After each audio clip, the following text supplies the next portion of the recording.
विमान हादसे ने पूरे देश को झकझोर दिया। इस दर्दनाक हादसे में 265 लोगों की मौत की पुष्टि हुई है। हादसे में विमान में सवार 241 यात्रियों की मौत हो गई, जिनमें 230 यात्री 12 क्रू मेंबर सवार थे। इनमें से एक बच पाया। अहमदाबाद के डिप्टी कमिश्नर ने 265 लोगों की मौत की पुष्टि की है।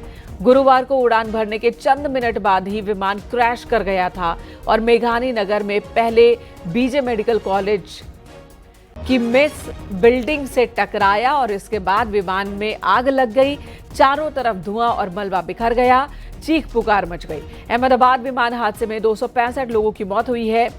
पुलिस का कहना है कि विमान हादसे के बाद सिविल अस्पताल में 265 शव ले जाए गए। मरने वालों में हॉस्टल में रहने वाले लोग भी शामिल हैं।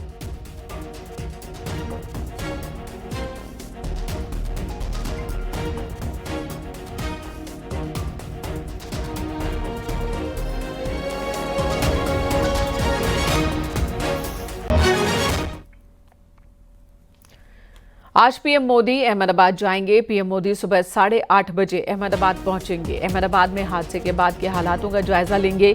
विमान हादसे को लेकर अलग अलग एजेंसियों और डीजीसीए ने जो शुरुआती रिपोर्ट तैयार की है, उस रिपोर्ट के बारे में भी प्रधानमंत्री को जानकारी दी जाएगी। ये ब्रीफिंग होगी इस रिपोर्ट को लेकर।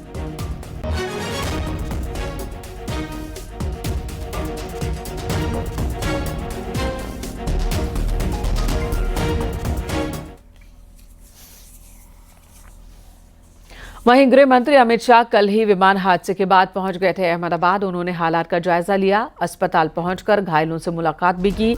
अमित शाह ने कहा, मृतकों की पहचान के लिए डीएनए जांच होगी।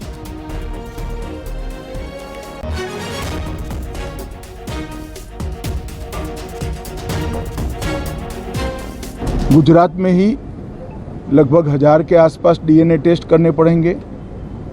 ये सभी टेस्ट करने की क्षमता गुजरात में विकसित है, तो डीएनए टेस्टिंग के लिए कहीं गुजरात के बाहर जाने की ज़रूरत नहीं पड़ेगी। गुजरात की एफएसएल और नेशनल फॉरेंसिक साइंस यूनिवर्सिटी दोनों मिलकर कम से कम समय में डीएनए का परीक्षण पूरा करने के बाद परिवारजनों को अपना मृतदेह परिजन का मृतदेह सौंपने का काम करेंगे। डीएनए के अलावा शवों की पहचान के लिए फॉरेंसिक डेंटल आइडेंटिफिकेशन प्रक्रिया भी शुरू कर दी गई है। इसमें दांतों का सैंपल लिया जाता है और इसी से जुड़ी ये ग्राउंड रिपोर्ट आपको दिखाते हैं।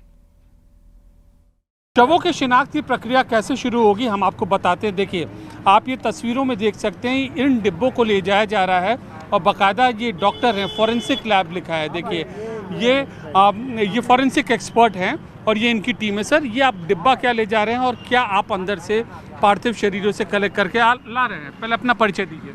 सर, मेरा नाम डॉक्टर जयशंकर पिल्लाई, मैं एक फॉरेंसिक डेंटिस्ट हूँ। मैं government dental college hospital Ahmedabad में काम कर रहा हूँ। एक्सपर्ट फॉरेंसिक डेंटिस्ट्री का है।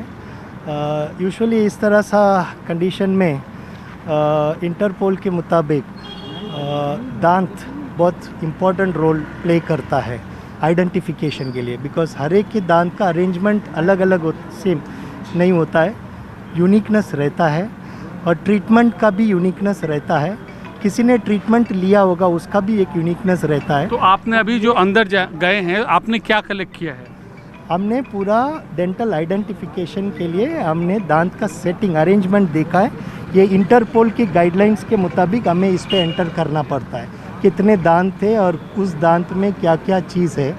और अगर एंटीमॉर्टम रिकॉर्ड मिल जाता है, बिकॉज डेंटल ट्रीटमेंट कभी किए होंगे तो उन डेंटिस्ट के पास से तो वो रिकॉर्ड्स मिल सकता है हमें, तो then we do a comparison. ये इंटरपोल का गाइडलाइंस है।